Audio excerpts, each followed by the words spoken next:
So the Wizards and Celtics game 6 was, I believe, Friday night. So it was kind of in a limbo stage. It was too late Friday to really, not necessarily to talk about, but believe it or not, I do have a life.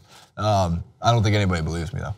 Regardless, I didn't do the clip on Saturday, and then the Warriors happened on Sunday, and whatever, excuses. John Wall hit a remarkable game-winning shot, like ice in his veins, clutch, whatever you want to call it. Truly a great shot, and maybe one of the few shots in NBA history where when he pulled up, collectively, Washington and anybody who watches basketball went, oh God, no. But it was wet, and he hit it, and it buried it, especially after it came from Al Horford's Tim Duncan-esque, we thought to be game winner, was not enough. So Wall comes down, hits the three. John Wall has elevated his game so much since he was drafted #1. And if you remember scouting reports, many executives knew he was gonna be a #1 pick, but thought he was a one-dimensional player. What is John Wall? He was fast. And for a couple of years starting off, he was able to cut, slash to the rim. He had great ball handling. He's still the fastest man in the NBA with the ball in his hand, easily. And that was his ability to score, but well, he couldn't shoot. And his passing wasn't so great coming out of Kentucky. And there was some question marks, but we just knew that he was fast, and everyone kept saying that. And then it took some time, and he started to develop, and he started to have, it's really not to really turn around his career's image, but what he's done for Washington cannot be overstated. And I think a lot of the credit belongs to Scott Brooks. I've mentioned this time and time again. I think some coaches can have a transformative impact or transformational impact on certain players and take some of their unknown strengths and turn them into incredible tools. So no, Scott Brooks isn't the reason solely Kevin Durant became one of the most lethal scorers in the NBA. He's not the reason solely that Russell Westbrook went from UCLA guard to NBA's most favorite player, according to some. And he's not just the reason that James Harden became an MVP or potential MVP with the Houston Rockets. But he did find a lot of the skill set that maybe those players didn't necessarily know they had. And then he goes to Washington, and I can't believe I'm blanking on the name of their old coach, but replaces a system that was not working and is on the doorstep of taking this Wizards team to the Eastern Conference Finals. And when you play in the Eastern Conference, that's your goal. You're not making the finals with the Cavs in the way, neither are the Celtics. That's just reality.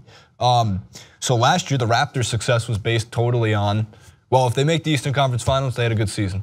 The Wizards, same thing. If they make the Eastern Conference Finals, they had a good season. If they fall a game short to the Celtics, it wasn't as good as it could have been. That shot is going to be, I take that back. We have game 7 tonight. I don't know what's going to happen. I think that's going to be John Wall's highlight moment, possibly of his entire career, because it's just not what you expect from John Wall to do. But his skill set has really been amplified on this team. The Celtics play the Wizards tonight. And what I love about this second article I have in front of me, it's just timing. Timing's a funny thing, guys. Isaiah Thomas on game 7, I don't believe in pressure. Well, we just had Steven Jackson on, and he told me I make love to the pressure. So I felt the need to share this. We want to win, we're expecting to win. I don't think it's ahead of schedule.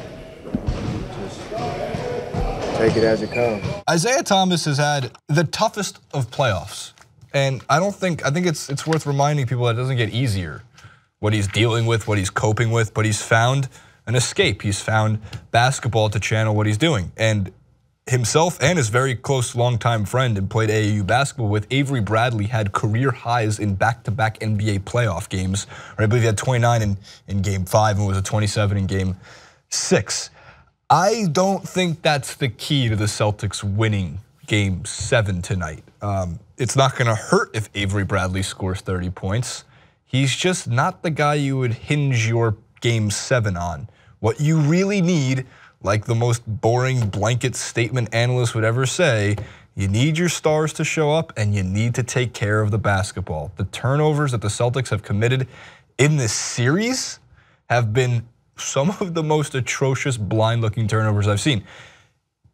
However, I think they have the slightest advantage in terms of in-game adjustments with Brad Stevens. I think Brad Stevens is just ever so slightly better at drawing up plays. I think that, I know Dan, who's standing right over there, would have died to have Brad Stevens come in just to take over the duties of drawing up plays for the Clippers at the end of games, because Doc doesn't know how to do it. Doc doesn't know how to use a clipboard anymore, I guess.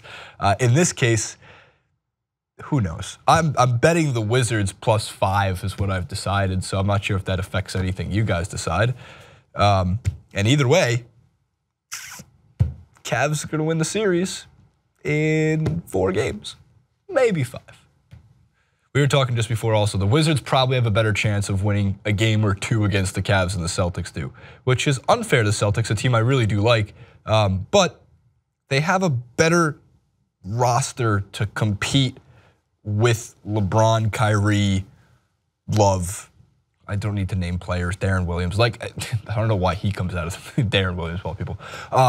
They have a better roster to compete. And for all we know, Markieff Morris is playing for his twin brother, Marcus Morris, or whichever way it is. They have the same tattoos, and there's a legitimate conspiracy theory floating around the internet that one Morris brother is injured, so the twin is playing for him, and you can't tell the difference. That started floating around Twitter again today, along with the Avril Lavigne is dead and there's a look-alike conspiracy that's playing her part. Can't make this stuff up.